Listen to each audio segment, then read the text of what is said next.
Hey, it's Paul Banis with GreatDad.com, and I am excited to have Danny and I'm going to ruin your name right here from the start because we didn't go over this, but Danny Brassell, or is it Brassell? Brassell. Wow, nobody ever did that right, Paul. Well done. It's the French pronunciation. Okay, so Danny is considered America's leading ambassador for reading, and this is a subject that is so close to my heart. And it sounds like already we just had like 5 minutes to talk before this conversation. It sounds like we are in sync already with a bunch of things on this. But I'm really excited to get into it with you, Danny. So welcome. Thank you so much for having me, Paul. I love your podcast. You know, a minute with you is like I've been with an old friend for years. That's the way I feel too. So reading, I mean, for our generation, before all the different distractions. I mean, I remember when TV was the big thing, like quit watching TV, find a good book. But when I was a kid, I was reading all the time because there just wasn't, I lived in a little rural town in Wisconsin. We only had one channel. I mean, one TV channel was CBS. So everything that I knew of, every perspective, every political perspective I come from is from watching Walter Cronkite. But not bad. I still read a lot of books. So what has changed? Can you give us an idea of what you see as the challenge? Well, thanks for that, Paul. I don't know if it's changed as much. I think you and I have changed. We're older now. I'm older than you are, but well, when I was a kid, I absolutely hated reading. My father's a librarian, and I always hated the public library growing up. It was always uncomfortable furniture. It smelled funny to me. There was always some elderly woman telling me to be quiet. There's always a homeless guy by the bookshelves who thinks he's a vampire. I always hated the public library. The only thing I used to read when I was a kid was TV Guide. And it wasn't until I started teaching in the inner city and I saw that my students didn't have a lot of the advantages that I had. And I really pointed to myself, I said, shame on me. I mean, I had both of my parents present in the home.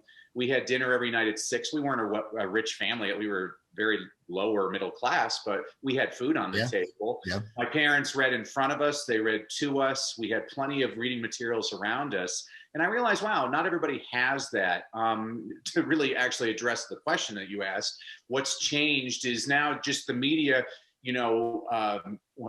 2,000 years ago, the Greeks were complaining that writing was going to destroy the minds of people. And then, it became radio and then movies and then television. And now it's all the social media and the internet or whatever. Don't forget TikTok. Yeah, I don't really think it makes a bad difference. I was with a 4th grade teacher several weeks ago, and she had this boy, and she's like, he doesn't know how to read. And I was with that kid for an hour, and in 1 hour's time, he must have texted 20 people. He sent several emails.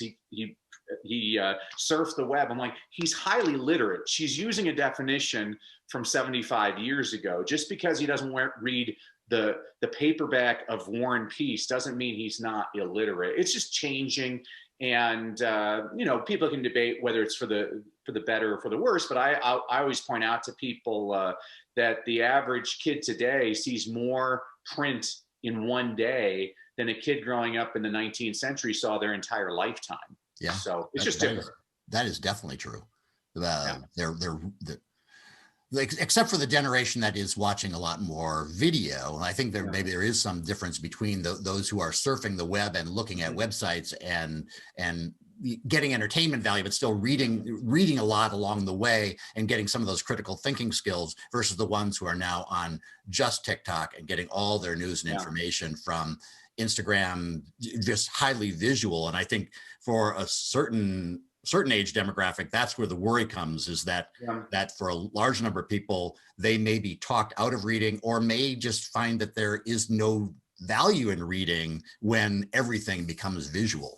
Well, can I give you a couple of quick little tricks on that, Paul? Because I love that you're really serving dads. I mean, my church, this is what our pastor really focuses on, is the men. He's like, hey, I used to run a nonprofit called Real Dads Read, and I used to always challenge the men. I'm like, hey, Dad, you want to know why your kids like football so much? It's because that's the only time you spend with them. If you spent your time reading with them, they'd all be readers. Because I had a pastor, he said something great. He's like, parents, you have the greatest home field advantage in the history of the planet. Yeah. You could be the worst parent ever, and your kid doesn't know it, because to them, you're mom or dad. Yeah. But the quick wins I wanted to give you, just in my household, there's I have 3 children, a 17-year-old, a 16-year-old, and a 12-year-old. And from a very young age, I established a routine. I believe television's here to stay. And so the kids, they know the routine is before they're allowed to turn on the TV, the price of admission is they have to bring me something to read. So it can be when they were little, children's picture book. Now that they're older, it'll be like a newspaper article, or maybe something they've read online or something, but we have to read that together before they turn on the TV. So there's one quick habit that we can establish in our kids. And then the other one, and there's actually research on this, is when I'm doing parent trainings, I always say, a lot of I've worked primarily in the inner city, and a lot of parents will say, oh, I have nothing to read at home. I'm like, oh, but you do. You do. There was a very important law signed by President Bush Sr. over 30 years ago that said every television set in America has to have closed captioning. I'm like, turn on the closed captioning on the TV. And so then the parents will ask, well, wait a sec, if the show's in English and the subtitles are in English, what good does that do? I'm like, well, that's a fair point, but let me make a point. How often do you watch TV with subtitles and you don't look at the subtitles? That's very difficult for your brain to do. It's directed towards the text. And the research behind this is, if you look at reading scores around the world by country, the more kids watch TV, what do you think happens to the reading scores? Do they go up or do they go down? They always go down, Paul, except for one country. The country with the highest reading scores in the world watches the most TV in the world. It's Finland.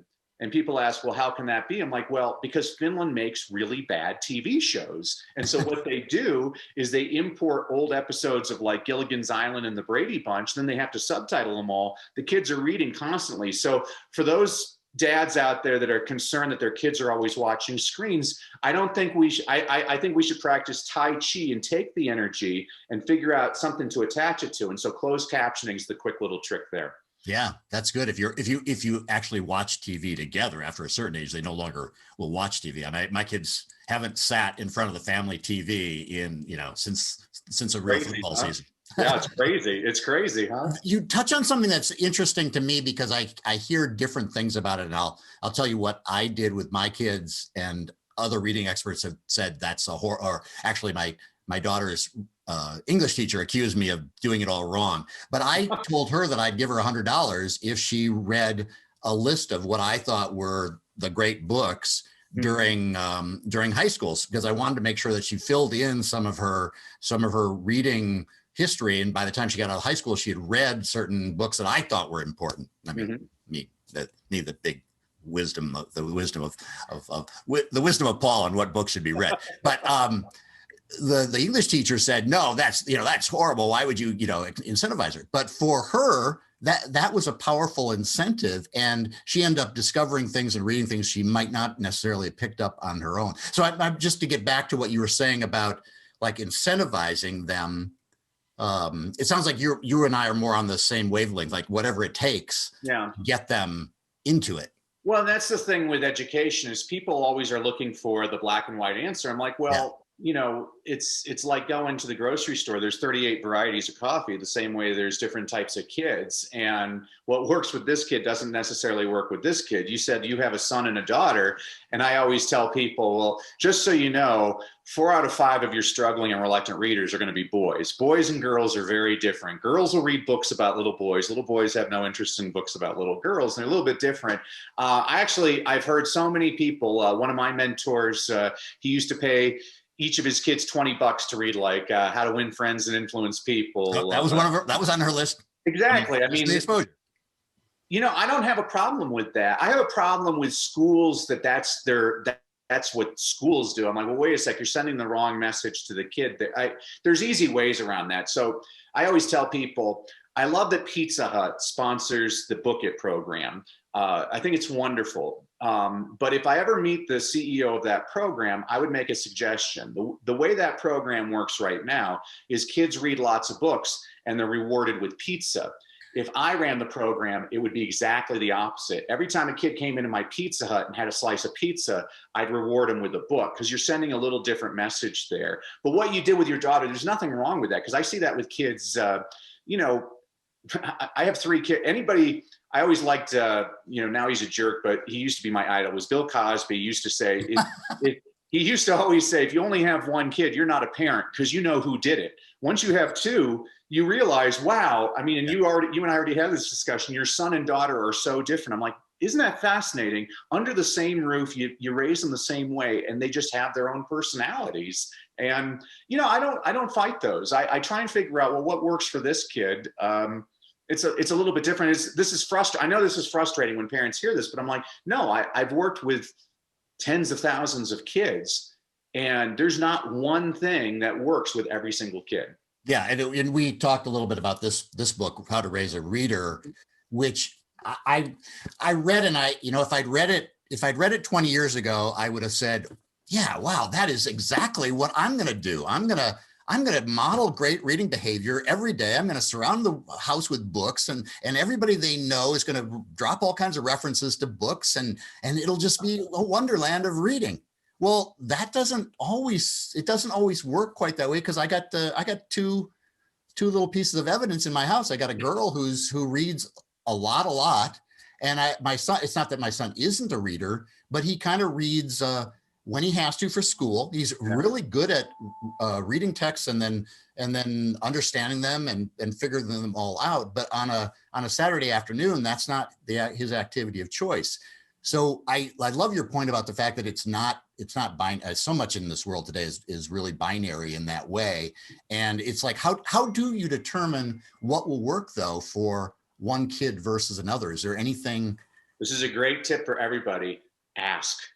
Find out information about your kid. I mean, I do this all the time. Okay, so I'll observe teachers, and I always give them. I don't criticize them. I just give them constructive feedback. Oh, try this. And one this first grade teacher and had a little boy, and what's your favorite sport? And he said soccer. And she's like, well, I like basketball, and so I picked out this basketball book. And pause right there. The kid just told you he likes soccer. Find him a soccer book. Right. I mean, it doesn't take much. Yeah, it really doesn't take much. And this is what I tell people, that I loved what your point earlier. You have this vision of what kind of parent you're going to be, and then you actually become a parent. Like, oh, my kid will never watch TV, and within the kid's little, and you're sitting there on the couch smoking, and the kid's watching TV. I mean, all of us have these noble intentions. I watched the movie Quiz Show, and there's a scene between Ralph Fiennes and Paul Scofield where they're quoting literature back and forth. I'm like, oh, I would love to play that game with my kids. There's no, my son, he'd be like, no, we could go back and forth on which video games we can cheat at better, but never literature. But I'm always asking kids. I'm trying to figure out what they're interested in, and so to make people feel good. The research is very clear on this. It doesn't matter if you're reading James Joyce or James and the Giant Peach. People who read more read better. And I always tell this to parents: the little boy who only reads Captain Underpants is going to be a better reader than the little boy who's not reading anything. Captain Underpants is the gateway drug to Shakespeare, but you got to get them interested. You got to get them hooked. Comic books. I mean, my mom was like, "Why are you reading comic books?" Amen, Paul. Preach it. Actually, there's research that showed when I believe it was 1964 was when the Fantastic Four comic strip came out, and they actually showed literacy scores in America went up that year. And I always tell people, your average comic book is written at about a 7th grade level. Network news is written at about a 3rd or 4th grade level. So the kid's actually getting a better, it's like I was with a teacher, and she said, this kid doesn't know how to read. He's reading Harry Potter. I'm like, well, he understands what Kidditch and Hogwarts, and I mean, all that weird intense vocabulary. I think the kid knows how to read, but we have to figure out. Then I got little boys, they'll say, oh, this boy doesn't know how to read. I'm like, well, he just wrote the word fart. He knows how to write snot. I guarantee you he can spell diarrhea if you show him. I mean, because the kid's excited about it. And so that's what I'm always trying to figure out is what turns on this. Everybody's a little bit different. Yeah. Yeah. So is there something that you can tell kids why it's so important that makes sense to them? Especially if you have somebody who's not in a reading household. I mean, you can lecture your kids so they're blue in their face how reading can be the difference between success in monetary terms, just how much money you'll eventually make. If you don't end up being one of those rare people who makes it in the NFL or who's a YouTuber, let's disabuse kids out of that dream very early on, because there are few of us who will, despite the fact of having, not the traditional paths, are going to make it hugely big. But reading is really a huge differentiator in society, isn't it? Yeah. Well, and when I taught middle school, I spent most of my career in the Compton and Watts area of South Central Los Angeles. And when I taught middle school, I was the only teacher in my school that didn't have a single tardy. And the reason was because I started every class, I would read aloud a Paul Harvey story. I remember that. I grew up listening to Paul Harvey on the radio. He passed away a couple of years ago at the age of 325 years old. And you grew up in Minnesota and Wisconsin. I grew up in Iowa, and I remember at 12:15 every day, Paul Harvey would come on the radio. He's like, "I'm Paul Harvey," with the rest of the story. And I lived for those. I was like, "Oh, what's this one going to be about?" And so the last book that I wrote, Leadership Begins with Motivation, it's basically that kind of book. It's basically, I just read aloud these quick little stories to the kids that are trying to figure out who it is that I'm actually talking about, or what company I'm talking about. And when you see your kids are just like, they're trying to guess. He must be talking about Michael Jordan, or this is LeBron James. Yeah. And I never lecture kids that you need to read, because they know that I hated reading when I was a kid. What I can show them is, I'll give this to all of your listeners. If they go to freereadingtraining.com, I'm going to give everybody a copy of my book, Read, Lead, and Succeed, which is a book. I wrote it for a school principal who didn't know how to engage his faculty. So I said, okay, I'll write you a book. And so every week I give you a concept, an inspirational quote, an inspirational story, a book recommendation on a book you should read, but you're probably too lazy because you're an adult. So I also give you a children's picture book recommendation that demonstrates the same concept. But that book is all those kinds of quick little anecdotes. And there's parts in the book where I show, leaders in business are readers. I just read a biography on Elon Musk, and Elon Musk, even to this day, reads 3 books a day. And wow, because he would be like somebody that a lot of kids would say, I bet he doesn't read at all. I bet he's a guy who just makes it all up. But the reality is different. Well, and that's the problem I see in most schools, is people be like, well, Henry Ford, and kids are like, who the heck's Henry Ford? Why don't we talk about Jeff Bezos and Elon Musk and people, or, if you're talking, I can't sit there and talk about Tommy Kramer, the quarterback of the Minnesota Vikings from 50 years ago. I have to talk about people that are current to the kids. And that's how you get reading into that. I could have kissed LeBron James before the NBA Finals when he was with the Miami Heat. They showed him in the locker room reading The Hunger Games by Suzanne Collins. Yeah. And I'm like, that photograph just did more for reading than anything I can ever do. It just showed that, hey, this is something he does. And that's what I constantly am preaching to the kids. I'm like, there are plenty of readers that are not necessarily leaders, but you can't show me one effective leader in history that was not also an avid reader. There's plenty of people that claim to be leaders that aren't anything, but the most effective leaders are always readers. I'm reading I'm a dork. I'm reading right now American Caesar by William Manchester. It's a biography on General MacArthur. And that's how he spent all of his free time. They said he could ingest at least a book a day, and he'd go through 5 or 6 newspapers a day. Wow.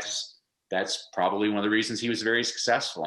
General Patton, any general, these guys are the most well-read people on the planet. But, I'll show that to kids. That's how you do it. I never preach anything. I'll find out, well, who do you idolize? And then the other thing that was interesting to me was researching the Fortune 500 companies. Is over half of their CEOs are dyslexic. And that was fascinating to me. And this is another point I make to parents, is the research is actually very clear on this. First of all, every reading disability is curable, and dyslexia is curable, but it is something that you need to help them. But dyslexic students, they do better listening to things. And I always tell parents, I'm like, we'll put on books on tape. Books on tape are just as good. The research is very clear. I'm one of these horrible people that's actually read every government study of the last 100 years. And they're always about 2,000 pages long. And it's always around page 100 where there's this little paragraph that says, the research seems to suggest the single best way to improve your reading is to be read aloud to. And then they never say it again because it sounds way too easy. But this is how you get kids my 3 kids, I have different books I'm reading aloud to all of them, and it's great time together. Is my, you know, my oldest daughter, we're reading this, I can't even remember the name of Shadows, and it's this really cool adventure story. My son and I are reading The Killer Angels by Michael Schirra about the Battle of Gettysburg. It's a fantastic book. And then my youngest daughter is reading my favorite book of all time, is probably Around the World in 80 Days. And, you know, it's time spent together. Who was it? Emil Buchwald, I think, said, Emily Buchwald said that readers are made on the laps of their parents. And it's especially for everybody listening to this podcast, the dads, you know, if you look at college admissions, the criteria, they don't tell you the 3 best ways to figure out how a kid's going to graduate college. This is very secretive stuff. So the number one thing they look at, they can tell if the kid's going to graduate college, is the number of books in the home. That's number one. Mm-hmm. Number 2 is the income of the parents, which I think a lot of us would probably figure that out. But number 3, this one drives me nuts to no end, is the highest level of education for the mom.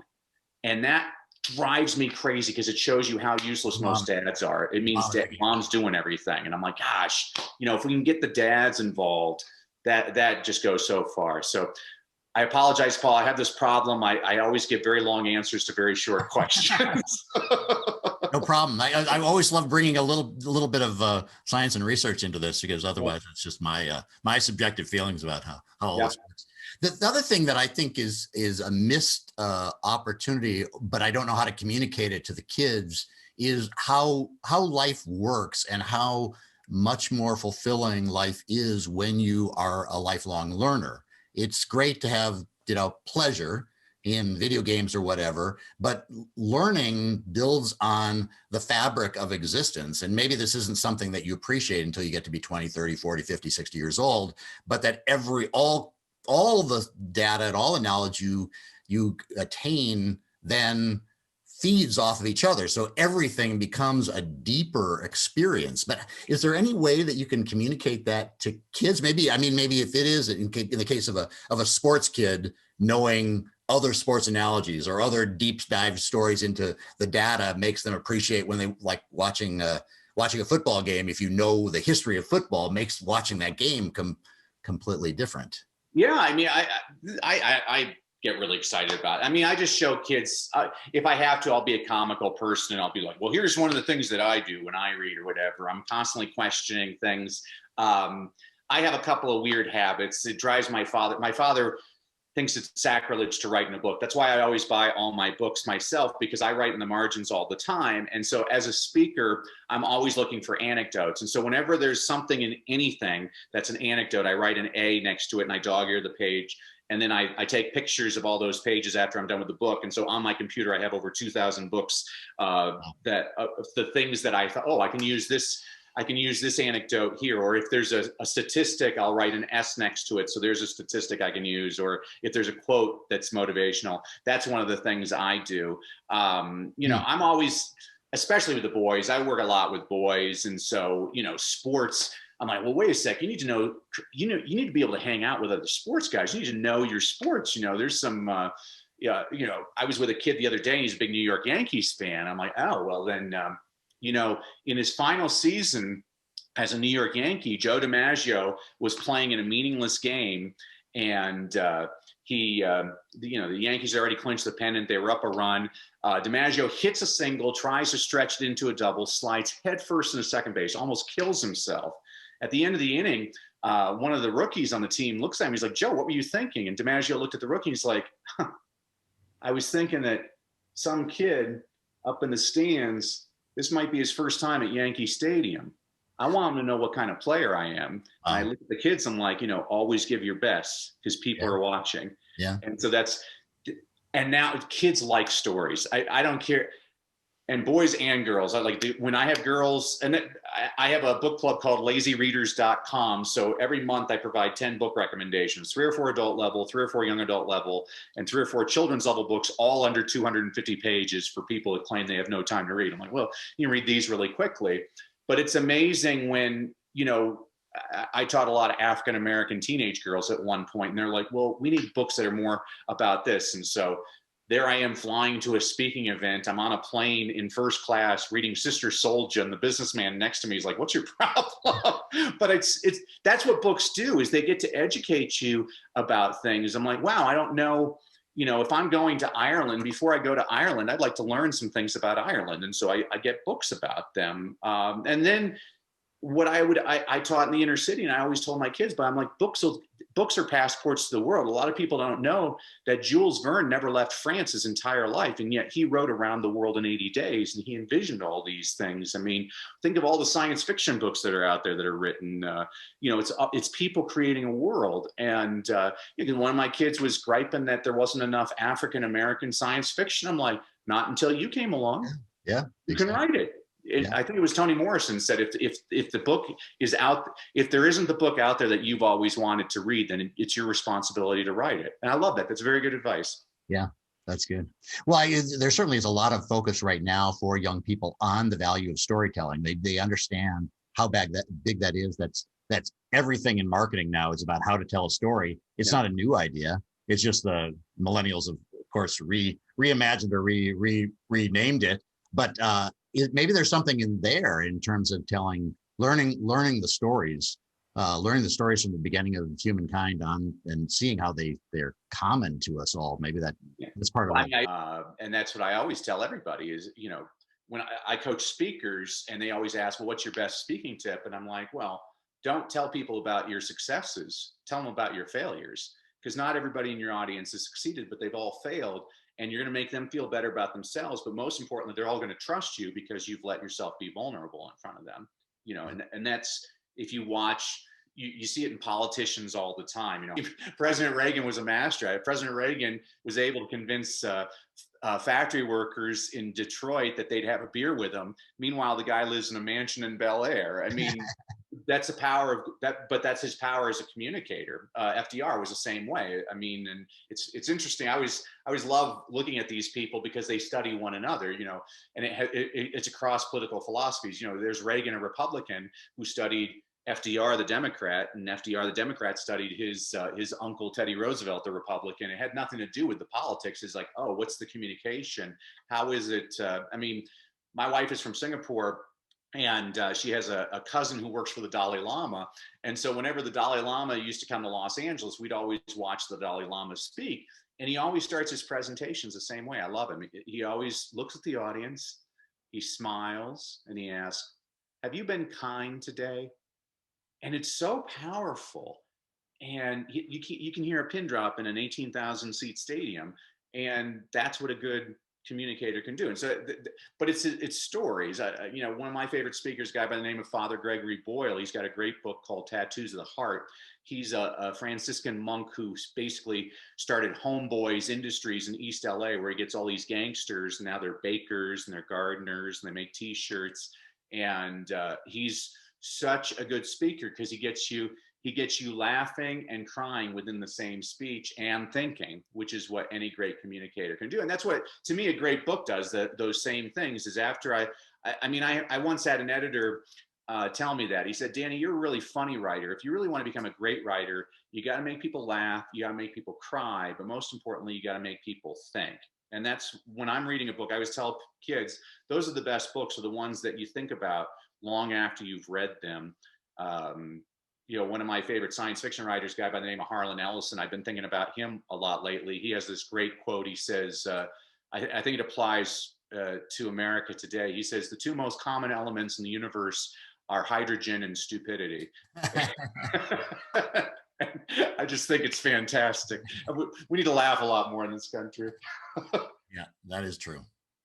Well, this is really a great conversation. I really appreciate the fact that you bring this nuanced thinking to it all, because there is just no one way to do it. It's such a valuable skill, and it's going to be around. I just can't see. I hope it's just not because I'm old, but that I can't see a day without reading. That it's hard to imagine a world without reading, even though it feels sometimes that it could be, disappearing into the future. But Yeah, I really think the most important thing, one of the things I point out to kids is you are what you read, so read good stuff. Because a lot of people say garbage in, garbage out. I'm like, no, garbage in, garbage stays. You need to, you know, turn off the TV news and read something inspiring, you know, something that motivates you. I'm always, you know, if you're religious, you can read the Bible, the Quran, or some book of scripture. You know, I always like reading about, you know, these underdog stories. I love biographies because there's a couple of things I always point out to people in biographies. Nobody that's successful ever did not have to overcome adversity. And then I make this point to most educators is the common element I see in most successful people is most of them dropped out of school. And but they didn't drop out of self-learning. A lot of those people, the untold story is that they were voracious readers. Absolutely. I mean, I have, you know, I have a friend, I compare these two friends all the time. I have one friend who graduated from Harvard and loves to brag that was the last time he opened up a book, which in my mind means he's the stupidest person. I have another friend who's a high school dropout who reads voraciously and he's highly successful. And that's what I always tell, you know, my students. I loved it when you were talking about, oh, maybe you aren't going to make it in the NFL or whatever. I used to always say this to my students. I'm like, you dream big. I'm like, I want you to try and make it to the NBA. And just so you know, there are 125 job openings every single year in the NBA. Last year, there was 25,000 job openings for medical doctors in America. And I'm like, I want you to go for the NBA, but I also want you to learn your medicine and go for that medical degree. And just so you know, most doctors make a lot more over the course of their lifetimes than most professional basketball players. You know, just feeding these things in their head. But Paul, I think you and I benefited from people that encouraged us. I realized that I had, you know, my wife grew up in Singapore in the most negative environment possible. She had people, you know, if she said she wanted to be a doctor, they'd say, oh, but you're a girl, why don't you become a nurse? You know, that kind of attitude.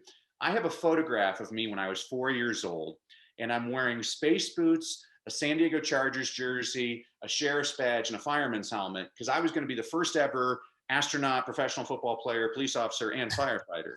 That's the world I grew up in. Yeah. And I think every kid should grow up in a world like that. Yeah. Yeah. So let's, if you could just remind the listeners what the websites are, as well as where to go for the free.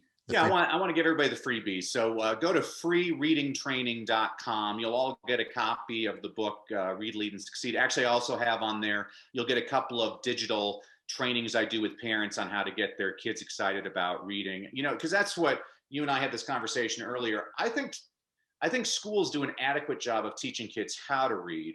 But the question I always ask people is, what good is it getting people how to read if they don't want to read? I teach people why to read, because I've never had to tell a kid, go watch TV. I've never had to tell a kid, go play a video game. And I never want to have to tell a kid, go read a book. I want them to choose to do it on their own because they're excited about it. And it doesn't have to be a separate piece by John Knowles. It can be, you know, a Diary of a Wimpy Kid book or a Sports Illustrated, whatever turns you on. That's very important to convey that. So there is let's see, freereadingtraining.com, and with the other website that you mentioned though too. Oh, I'm sorry. So lazyreaders.com.